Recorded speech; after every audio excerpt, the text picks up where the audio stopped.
السلام عليكم ورحمة الله وبركاته. أبطالنا أبطال أولى إعدادي، ازيكم يا باشمهندسين، ازيكم يا دكاترة، عاملين إيه؟ يا رب تكونوا بخير. إن شاء الله النهاردة هنبتدي درس العمليات على الأعداد النسبية. الدرس ده هناخده على قسمين اتنين بأمر الله. القسم الأول هناخد فيه ازاي نجمع ونطرح الأعداد النسبية، والقسم الثاني هناخد فيه ضرب وقسمة الأعداد النسبية. قبل أي حاجة نسمي الله. بسم الله. اللهم لا سهل إلا ما جعلته سهلا وأنت تجعل الصعب إذا شئت سهلا. بسم الله الرحمن الرحيم. قبل ما نشتغل الدرس كده تعال أذكرك بحاجة مهمة يا هندسة. فاكر حضرتك كنت ازاي بتجيب النسبة المئوية؟ قلت له أيوة يا أستاذ. بص أنا أقول لك على حاجة، أي عدد أنا أقدر أحوله لنسبة مئوية إن قدرت أخلي مقامه 100. قلت لك زي إيه؟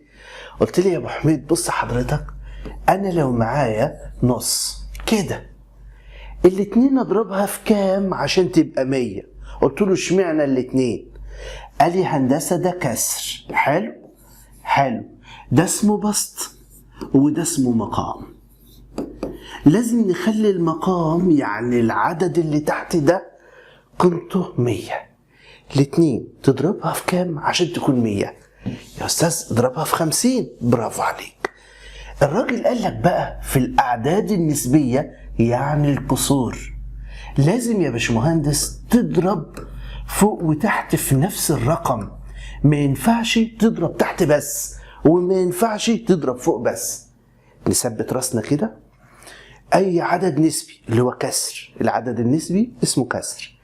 اي كسر لو هتضرب المقام في رقم لازم البسط تضرب زيه في رقم. لو هتضرب تحت في رقم لازم اللي فوق تضربه في نفس الرقم. لازم، ما ينفعش حاجة بدون حاجة. حلو يا أستاذ. يبقى الناتج 50 على 100 اللي هي يا باشمهندس 50%. تمام يا هندسة؟ مش فاهم يا أستاذ. لو معايا حبيب قلبي ربع، حلو، الأربعة تضربها في كام تعطيك 100.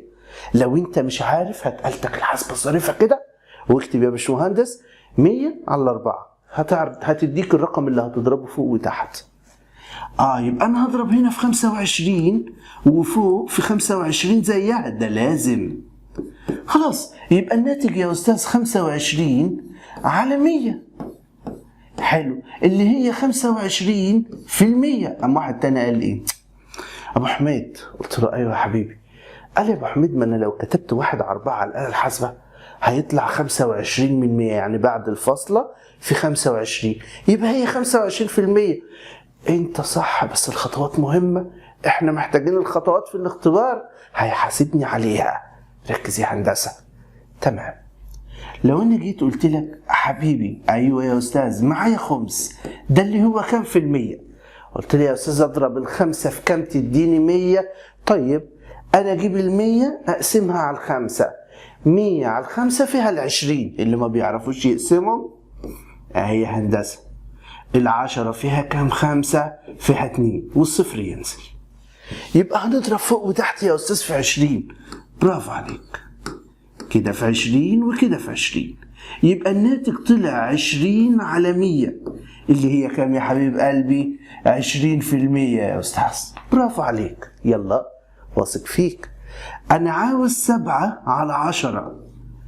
قمت انت قايل لي سهله دي، ال10 اضربها في 10 تكون 100. يبقى هنا نضرب فوق وتحت في 10 يا أستاذ. صح يا باشمهندس. يبقى الناتج 70 على 100 اللي هي 70%. بيرفكت. برافو عليك. طيب أنا معايا يا أستاذ 9 على 20. هضرب فوق وتحت يا أبو حميد في 5. صح، برافو عليك. يبقى الناتج 45 على 100 اللي هي 45%. بيرفكت. وهكذا يا باشمهندس. ده بالنسبة لتحويل الكسر لنسبة مئوية. خلاص ماشي يا باشمهندس؟ تهت خالص وضاقت بيك السبل بقى وما عادش قدامك اي طرق. اكتب الكسر اللي عطوه لك على الآلة الحاسبة وخد اول رقمين وحط جنبهم في المية والموضوع كده يبقى انتهى. بس احنا محتاجين التفاصيل. في حاجة اسمها عدد دوري. احيانا وانت بتكتب على الآلة الحاسبة كده يا باشمهندس بتبص تلاقي الشاشة كلها نفس الرقم، تبص تلاقي ظهر لك ايه مثلا 0.3333 كتير كده. طب انا كنت كاتب ايه على الآلة الحاسبة اصلا؟ قال لك ايه اللي بيتكرر؟ قلت له التلاتة. قال خد واحدة بس واقسمها على 9. طب تاني معايا 0.23232323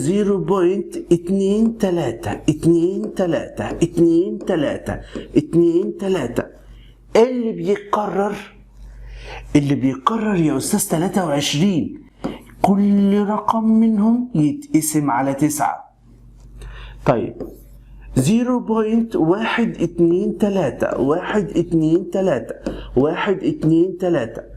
اللي بيتكرر 123 يا استاذ، 123 كل رقم نقسمه على 9.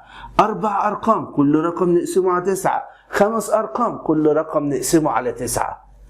بيسموا العدد ده بالعدد الدوري، وبيعبروا عنه يا شباب ب0.3 ويحطوا عليها شرطة كده. دي لو لقيت 3 وعليها شرطة كده معناها ان العدد ده متكرر لما لا نهاية. العدد ده يا باشمهندس متكرر لما لا نهاية. هي نازلة عندك السنة دي انك تحسبها بالحاسبة، يعني تكتب الرقم ده على الآلة الحاسبة وتضغط السي خلاص هيديك النتيجة كانت كام اصلا. او يا باشمهندس انت تبقى عارف، ودي راحة ليك انت، العدد اللي بيتكرر بيكون اسمه عدد دوري، بنحط عليه شرطة كده. العدد اللي بيتكرر اهو بنحط عليه شرطة كده. الشرطة شوفها جاية منين لفين، جاية من اول رقم لاخر رقم، يبقى دي معناها 123 دوري كلها عمالة ترجع تتعاد. دي حاجات كنا عايزينها قبل ما نخش على درسنا. درسنا بقى يا أستاذ بيتكلم عن إيه؟ بكل بساطة بيقول أنا هجيب لك قصور. قلت له حلو زي الفل. قال هتلاقي قصور مقاماتها زي بعض وهتلاقي قصور مقاماتها مختلفة. زي إيه؟ لما أجي أقول لك المقامات الموحدة دي 1/5 زائد 3/5. المقام الغير موحد زي ما أقول لك 2/7 زائد ثلث. النهاردة إن شاء الله من المفترض إنك تتعلم إزاي تتعامل معاهم وتحلهم وزاوية يوزنج كالكوليتر زي ما بنقول بدون ما تستخدم الحاسبة. طيب يا أستاذ قول، لو كانت المقامات متشابهة يا باشمهندس، يعني مثلا معايا 1/5 زائد 2/5، هل المقام زي بعضه؟ إيه زي بعضه يا أستاذ. خد مقام واحد فقط اونلي، مقام بس، مقام واحد. اوعى تجمعهم، بناخد مقام واحد كده. حلو، واعمل جمع للي فوق 1 زائد 2. بس كده. اياك تقول 5 و5 10 يا استاذ، مستحيل. طيب يبقى الناتج 3/5. بيرفكت كده خلصت. تاني لو معايا 2/7 زائد 3/7 زائد مثلا 12/7، كم يا أستاذ؟ عادي بقى، ما أنا واثق فيك يا ولد. المقام زي بعضه يا أبو حميد 7. حلو برافو عليك. 2 زائد 3 زائد 12 كده 5 و12 17. بيرفكت ممتاز كده خلصت. معايا يا أستاذ 20%. حلو، زائد 1/100 كم تساوي؟ مش عاوزك تخاف، إياك تخاف. يعني إيه 20%؟ يعني 20 تقسيم 100 يا أستاذ. صح برافو عليك. 20 قسمة 100 زائد 1/100. هاي يا حبيبي، المقام شكل بعضه ولا مختلف؟ لا شكل بعضه. برافو كمل. خدنا مقام واحد فقط وجمعنا اللي فوق. برافو عليك. يبقى طلعت 21 على 100، نقدر نقول اللي هي 21%. بيرفكت، ما شاء الله عليك. طيب بينا نكمل يا أستاذ. يلا يا حبيبي، واثق فيك. معايا 3 دوري زائد 2 على 3، كم تكون؟ انت قلت يا أستاذ ان 3 دوري دي معناها 3 تقسيم 9، صح، زائد 2 تقسيم 3. المقام هنا يا أستاذ ما هو موحد، لا ركز كده. ال9 دي مش هقدر اكتبها 3 ضرب 3، ف3 تروح مع اللي تحت، الباقي فوق 1. تاني يا أستاذ، الناس اللي ما بتعرفش تختصر الموضوع سهل والله، ما هو صعب. تيجي حضرتك على البسط تشوفوا كم في كام. دي 3 ضرب 1 يا أستاذ، وده 3 ضرب 3. هنا في رقم زيه شلناه. ايه الباقي؟ الباقي 1 على 3 زائد 2 على 3. خد مقام 1 فقط واجمع اللي فوق. انت لو كتبتها على الحاسبة هتديك الناتج ده على طول، بس للأسف الشديد هو في الاختبار عاوز مني الستيبس، الخطوات زي ما بنقول، ناخد الخطوة دي ودي لازم. طيب تاني يا أستاذ، تاني يا حبيبي، لو معايا يا أستاذ 20%، حلو، زائد 5 يا أستاذ، بكم تساوي؟ قلت لك عادي ترجم دي. هنا الاتنين دي تعتبر 2 ضرب 1، وال10 دي 2 ضرب 5، فدول راحوا مع بعض بقى 1 على 5 زائد 1 على 5. الناتج كده 2 على 5، لاني باخد مقام 1 بس وبجمع اللي فوق. حلو، يبقى انا كلمتك دلوقتي في المقامات ان كانت متساوية. ممكن المسألة تبان لك ان المقامات مش متساوية، وممكن تحلها بالطريقة اللي لسه هنتعلمها عادي، بس انا علمتك دلوقتي لو المقامات مش متساوية بس تقدر تبسط واحد منهم تخلي المقام زي التاني. شفت؟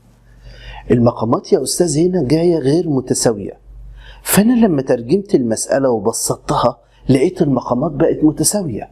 شوف هنا المقامات كانت غير متساوية، فأنا بسطت كسر منهم لقيته بقى المقام زي التاني. عادي خالص لو هتشتغل بالطريقة التانية اللي هي المقامات غير موحدة، مفيش مشاكل. طيب بينا يا باشمهندس نشوف كده عدد كسري لو جالي في المسألة بتصرف فيه ازاي. معايا مسألة كده مثلا، نخلي دي بقى ناقص، ما خدناش ولا مسألة ناقص. كنا بنقول ايه؟ ايده في جيبه زائد راسه يا أستاذ، ايده في جيبه زائد راسه، يبقى الناتج 6 و1 7 تقسيم 3 ناقص 1 في 3 ب3 و1 4 تقسيم 3. المقام متشابه ولا مختلف؟ لا المقام متشابه يا أستاذ. خد مقام 1 يلا يا باشمهندس. حلو، واطرح اللي فوق 7 ناقص 3. 3 على 3 فيها كام؟ فيها الواحد. بس كده؟ بس كده. يبقى لو معاك عدد كسري ارفعه ظبطه، ايده في جيبه زائد راسه. طيب بينا نشوف لو كانت المقامات مختلفة. يعني لو معايا يا باشمهندس نص وتلت، قالك المسائل دي في نوعين منها. في نوع يا هندسة لو مسكت واحد منهم بصيت لمقام منهم الكبير وبص للصغير تلاقي في علاقة ما بينهم. صعبة يا أستاذ؟ مش صعب، اهدى كده. انت معاك هنا 4 وهنا 2، الصغيرة تقدر تضربها في رقم تديك الكبيرة؟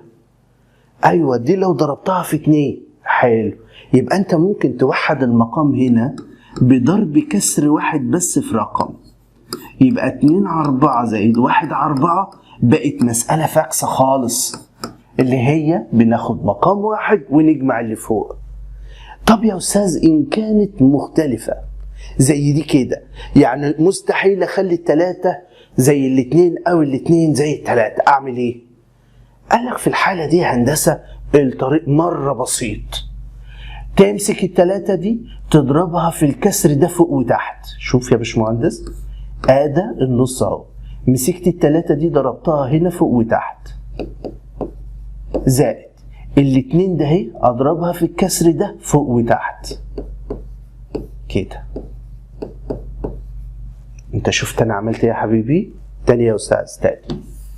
بص يا باشمهندس، لما يكون المقامات مختلفة وانت ما خدتش بالك انك ممكن مثلا تبسط ده تخليه زي ده او اي حاجة، يعني الطريقة دي تمشي مع كل انواع المسائل. تمسك العدد اللي هنا تضربه فوق وتحت، وتمسك العدد اللي هنا تضربه فوق وتحت. يعني انا معايا مثلا تلت، هضرب فوق وتحت في 2 كده. حلو، كلام جميل. قال لك يا باشمهندس خد مقام واحد بقى، لان دول بقوا 6، دول كده بقوا 6، خدنا مقام واحد 6. 1 في 3 ب3 زائد الواحد في 2 ب2، يبقى الناتج كام؟ 5 على 6.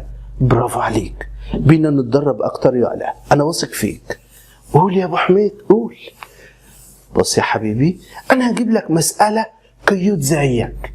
A تقسيم B زائد C تقسيم D، عاوزك تجمعهم.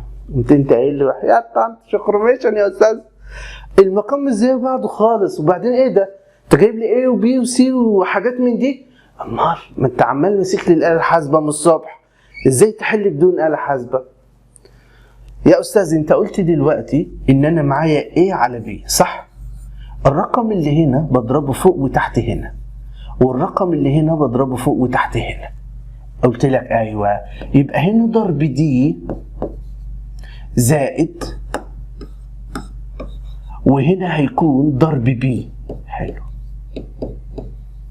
يبقى اي دي على بي دي، حلو، زائد سي بي على دي بي. برافو.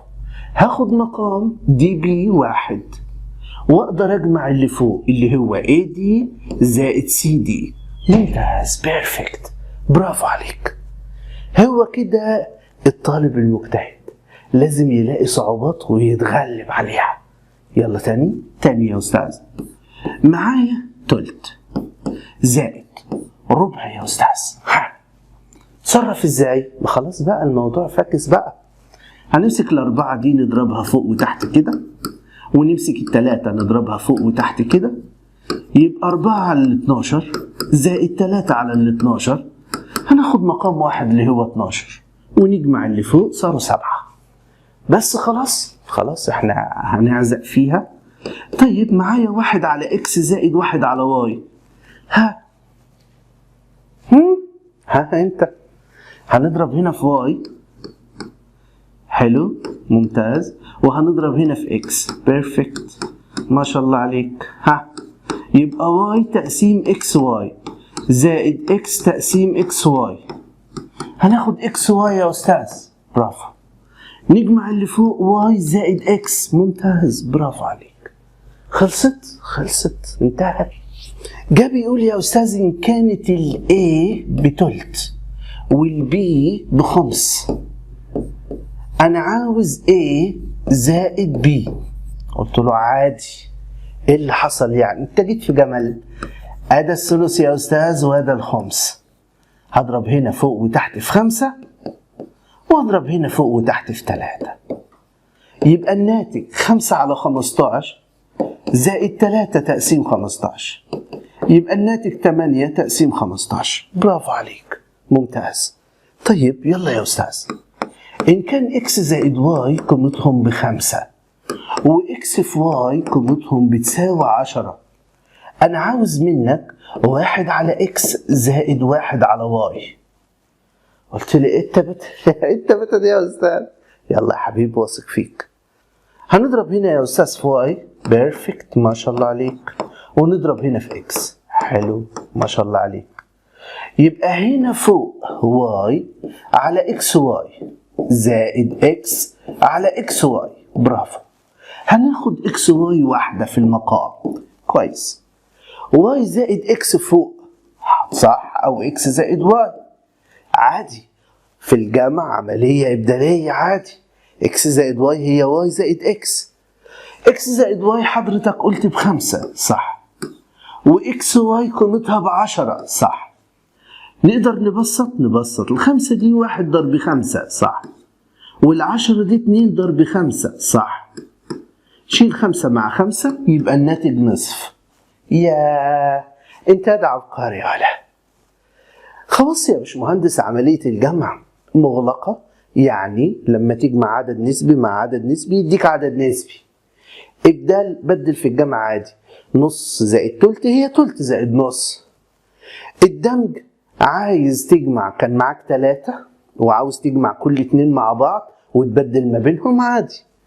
محايد الجمعي يعني لما اجي اقول لك ايه؟ ثلث زائد كام بتساوي ثلث.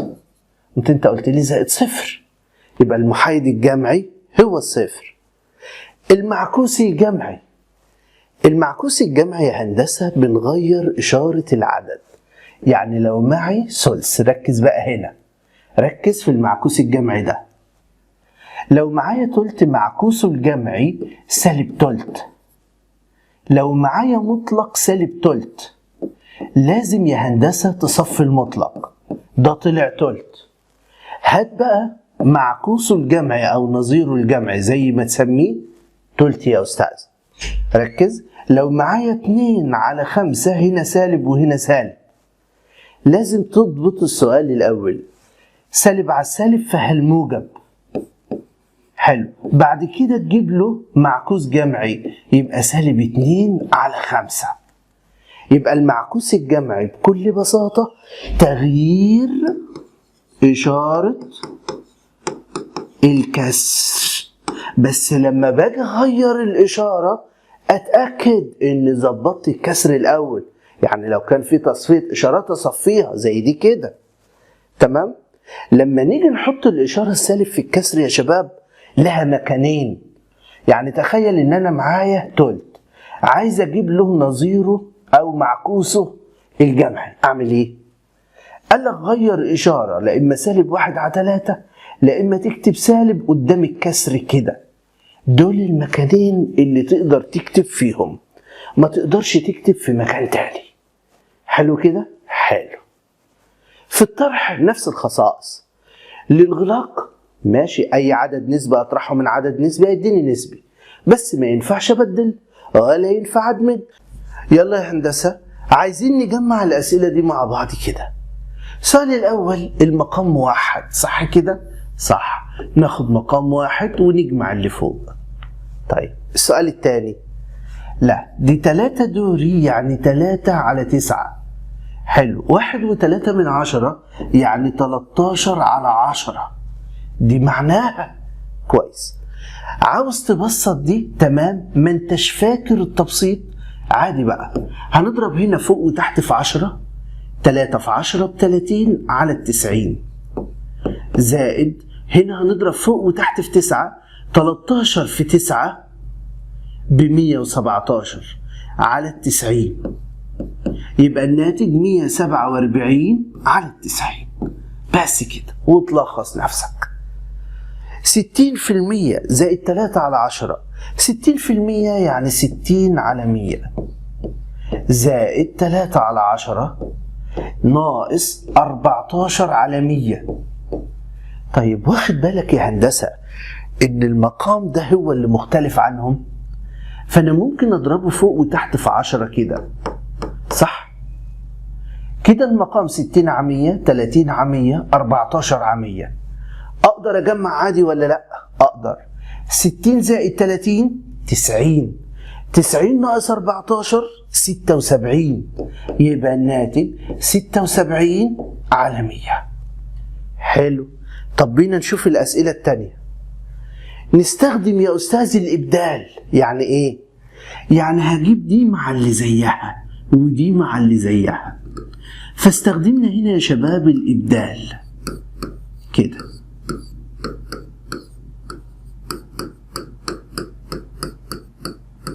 الخاصية اللي استخدمناها هنا الإبدال.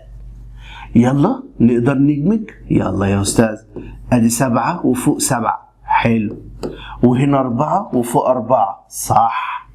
ركز، مركز، المقام زي بعضه، خدت 1 وجمعت عادي. 1 زائد 1 القيمة 2 يا أستاذ، برافو عليك. طب يلا السؤال اللي بعده. أنا معايا نص وسالب تلت، عاوز أجمعهم وأطرحهم. نص زائد سالب تلت. المقام مش متوحد، هضرب هنا فوق وتحت في 3 يبقى 3 على 6، وهنا هضرب فوق وتحت في 2 سالب 2 على 6. كده اقدر اخد مقام واحد بس اللي هو 6. 3 ناقص 2 كام؟ 1 يا استاذ. خلصت. طيب هنا الاكس بنص يا استاذ ناقص الواي بسالب تلت. سالب في سالب لما الاشارات تيجي ورا بعض اضرب سالب في سالب نفس الاشاره، يبقى المساله دي موجب. هضرب هنا فوق وتحت في 3 وهنا اضرب فوق وتحت في 2 يبقى النتيجه 5 على 6. تمام جدا يا استاذ، بينا نتدرب اكتر. يلا يا حبيبي، لو كان معايا مثلا 2.5 زائد 1 وتلت زائد سدس، بتصرف ازاي يا استاذ هنا؟ بص يا هندسة، ايده في جيبه زائد راسه طلعتها 5 على 2 صح؟ ايده في جيبه زائد راسه طلعتها ب4 على 3 زائد سدس. شفت ده ضرب ده، والناتج اللي يطلع بجمعه مع اللي فوق. كده خلاص انت خليت المسألة كسر. حلو يا باشمهندس. بعد كده تعالى لتوحيد المقام. توحيد المقام هنا لو انت طالب جينيوس هتقدر توحد المقام بطريقة عبقرية. ايه هي؟ بص كده، دي 6 ينفع اخلي دي 6؟ ايوه. ينفع اخلي دي 6؟ ايوه. طب دي تخليها 6 ازاي؟ لو ضربتها يا استاذ فوق وتحت في 2. برافو عليك. طب ودي تخليها 6 ازاي؟ لو ضربتها فوق وتحت في 3. بيرفكت ما شاء الله عليك. يبقى 15 على 6 زائد 8 على 6 زائد 1 على 6. ما شاء الله ممتاز. 15 زائد 8 كده يا استاذ 23 و1 كده 24، يعني ناخد مقام واحد كده ونقول له 15 زائد 8 زائد 1 يبقى النتيجة 24 على 6. 24 على 6 فيها كام؟ فيها الأربعة يا أستاذ. لو أنت مش فاكر ال 24 كام في كام؟ يا أستاذ ده دي 4 ضرب 6. حلو. على 6 راحت يبقى الناتج ب4. لديك ماسورة. لديك ماسورة طولها 1.50 متر. تمام؟ تمام. قص منها 1 وسدس. كم الباقي؟ شوف مسائل انت تترعب منها بس هي بسيطة. حضرتك يا أستاذ أنا كان معايا ماسورة طويلة، حضرتك قصيت منها حتة. طيب ما نقول 51 ناقص 1 وسدس يديني ايه؟ يديني الباقي. برافو. طب الباقي هنجيبه ازاي يا حبيب قلبي؟ ايده في جيبه زائد راسه يا استاذ 7 على 5 زائد، لا دي ناقص 1 في 6 ب6 1 7 على 6. ها المقام موحد؟ لا. طيب هتعمل ايه؟ يا استاذ اضرب هنا فوق وتحت في 6. بيرفكت. واضرب هنا فوق وتحت في 5. ما شاء الله عليك. 7 في 6 ب 42 لسه ما غيروهاش، وال5 في 6 ب 30 برضه لسه ما غيروهاش. 5 في 7 ب 35 زي ما هي، وهنا 30. هناخد مقام واحد بس. 42 ناقص 35 7 يا استاذ. السبعة دي 7 في 31 5 في 6 أو 3 في 10. المهم مفيش تبسيط يا أبو حميد. وبس كده يا باشمهندس. الموضوع سهل، سهل جدا، بسيط قوي. طيب في حتة كده آخر حاجة خلاص. لما أجي أقول لك إيه حبيبي 7 على 10 زائد 2 على 3 بتساوي 2 على 3 زائد إكس. إكس دي مكانها كام؟ قلت له يا أستاذ إيه ده يا أستاذ؟ ده جمع يا أستاذ، يعني إبدال. يعني 7 على 10 زائد 2 على 3 ممكن أكتبها 2 على 3 زائد 7 على 10. يبقى أكيد الإكس دي مكانها 7 على 10. بس كده يا باشمهندس. أشوفك إن شاء الله الحصة الجاية مع ضرب وقسمة الأعداد النسبية. أشوفك على خير. السلام عليكم.